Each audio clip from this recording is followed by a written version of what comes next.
So, hello. Today I'm just doing a quick video about my process for the cold start and warming up the saw. Seen a few questions about it as to why I do what I do, so I figured I'd go over. So start, full choke, the saw start.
So what I was doing there was I keep the saw on high idle longer than most, especially when it's cold.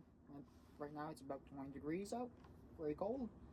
So you keep it on high idle until the RPM stabilize where it should at high idle. And then from there you blip throttle off, and as you could hear, the RPMs were still relatively high and they didn't want to come all the way down to idle. So from there I blip throttle a few times to get the fuel moving through the saw. Then from there, I slowly start bringing it up in stages. Depending on how cold it is, sometimes it takes much longer to do that. And when it's warmer, I do it almost immediately. But that just slowly brings the saw up to temperature. And as you heard, I did that twice. Just try and get it so that would settle down and idle correctly. But overall, the reason I do that is to not shock the saw and not to... It's called soft seizing.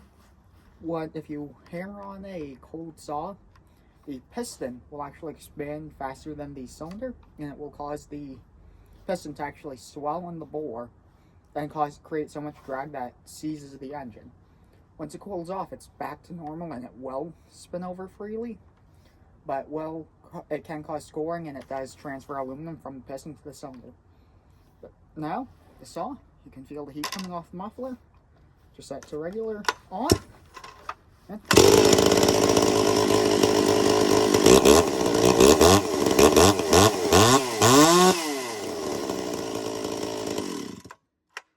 Once the saw is warmed up, it should start very easily, just normally. Sometimes, if it's really cold and if you let the saw sit for a minute or two, I'd bring it to high idle like this.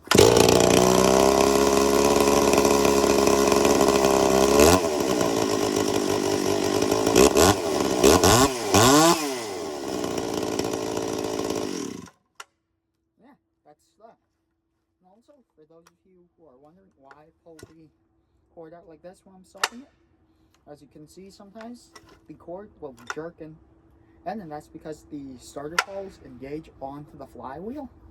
And if you do it with the cord like this, it's tight and it can cause wear and break the starting poles, especially on these older saws. And some of the older saws, such as some old McCullochs and Homelights, and even some old Steels, the starter poles are extremely hard to find and very expensive. So just pulling it out will help to save them. I'll demonstrate. Go ahead. As you saw, it jerked in right there at the last second. That jerking of it over time will damage the starter poles if you don't pull the cord out. But as you can see, the saw is now warmed up, and if I'm going to cut with that a lot, I'll leave it just sitting here at idle.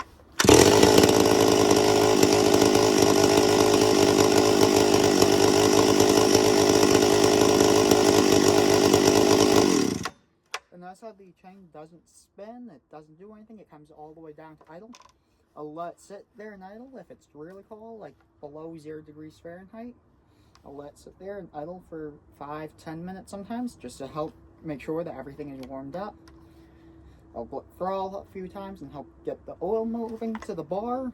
I'll check the bar, make sure that I'm getting proper oil spray, but overall it's a pretty simple process, and the only reason I do it is, again, especially on some of these ported saws, if the cylinder or the piston expands and seizes on the bore, it can damage the piston, it can damage the cylinder, and on a ported saw, especially one that has as much work done as this, it will be a lot of time and a lot of money to fix it.